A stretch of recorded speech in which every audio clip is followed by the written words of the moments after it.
Madden 18 debuted at EA Play this weekend, and we got a lot of news, or I guess a lot of looks, a lot of talk about the long shot criminal, but one thing that was missing was the gameplay. What's new about gameplay? Honestly, I still have yet to see any gameplay at the recording of this video, but the head gameplay guy, Rex, he's been tweeting about new things about the gameplay here and there on his Twitter. I've been stalking it like a hawk, and I've compiled a list, or I guess 4 new things about Madden 18 gameplay, or 4 changes to Madden 18's gameplay. First up on defense, cornerbacks. You can match up your cornerbacks to wide receivers based on overall, height, or speed. Now, previously in Madden and NCAA games, I know in NCAA you could do this, and then on Madden you could do it, but you kind of had to hop through some screens, juggle through some screens. This year it's a lot easier. Pretty much one click, match them up by overall, height, or speed. This is big. I'm not sure how much of a factor height is going to be in Madden, but speed is a factor every year in Madden, so that's pretty dope. It's going to make things a lot easier, especially for the competitive player or just the new up-and-coming casual player to use this feature, so that's dope. One thing that came out a long time ago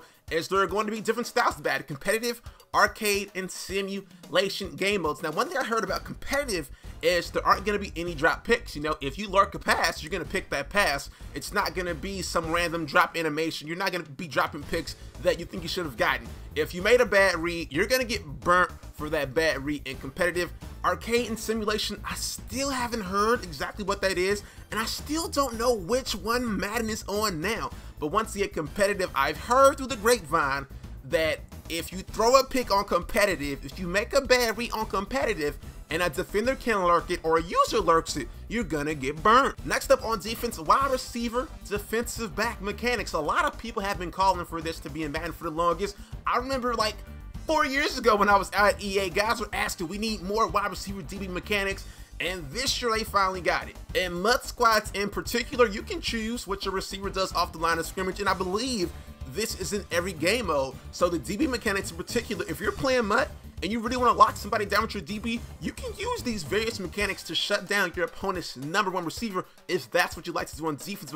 But once again, on defense, you can jam and press receivers in different ways. Then on offense, receivers, especially in MUT squads, there's various ways that they can try and create separation and get loose off the line of scrimmage. So that's pretty dope. Hopefully it's something that matters in the game, not just a gimmick. If that actually matters, that will be pretty dope. Maybe it changes up Madden this year to where the smart thing to do is to shut down that stub receiver instead of trying to lurk the middle with the linebacker. I still think lurking the middle with the linebacker, an athletic linebacker, is going to be the go-to play, but this adds, I guess, another layer, another fold into Madden and to how people defend in Madden 18. Now lastly, rat catches, run after catch, yards after catch. This year you can choose where you go after catch. Last year, I believe, was the first year they let you just cut directly up after catch. Sometimes that works, sometimes it doesn't. This year, you're supposed to have more control over rat catch. You can choose where you exit out of that catch animation, I believe, from the left thumbstick. I saw Rex tweet about this, and I still didn't know what he meant, because wherever you catch the ball, more than likely the goal is going to be to cut up field. And then last year, even when you tried to cut up field, along the sidelines, they didn't give you good animations. They just sent you out of bounds. So maybe this makes it easier to cut up on the sidelines. I didn't really have a problem rat catching, to me, when I was across the middle of the field or choosing where I wanted to go after the rat catch. I don't know. But I guess they fine-tuned it, made it better in Madden 18, choosing what you want to do and where you want to go after a rat catch. Right now, that's all we got. MUT squads, you guys already know about that, but this is what came out of EA Play. Still haven't seen any gameplay. I will say this, I haven't seen anything negative about Madden 18's gameplay from any of the guys that went to EA Play, but then again, I don't really know too many guys that went to EA Play that work with EA, so I don't know. Hopefully good things are to come. I will see you guys in the next one. Take it easy. Peace.